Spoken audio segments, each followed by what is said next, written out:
So if I have a base raised to the x and that equals some value m, the relationship between an exponential function and a log function is that I could take the logarithmic or the log of the base, log base m, and it should equal x.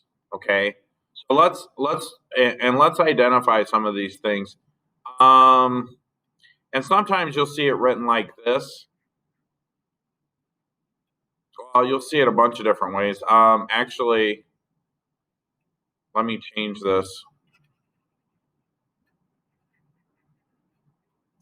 Sometimes you'll see it like this. This is the way I like to see it.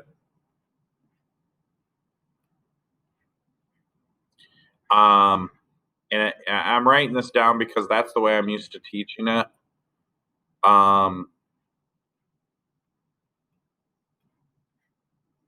Right, because we're going to do a bunch of log-based functions in a second, but I think in this section we're going to use the log as an inverse to the base of the exponential. But anyways, those are the relationships, right? Remember that B stands for base, so let's put that down. B equals base. That's the thing that we're multiplying several times. Okay. So what does this look like with numbers? It looks like this. It's going to be 5x is equal to 25. Now we know that x is going to equal 2, right? So then this could also be rewritten as log, what's the base? 5. What's the value of the exponential? 25.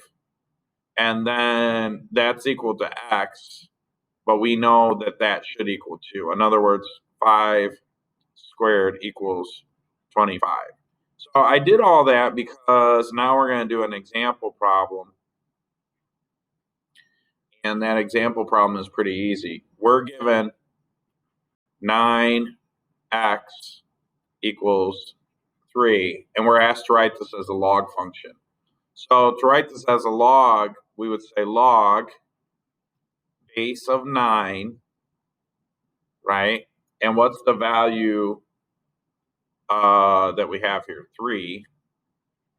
So log 9 of 3 is equal to x. Okay? And that's all we're asked to do is convert it to a log function. Now these two things are the same.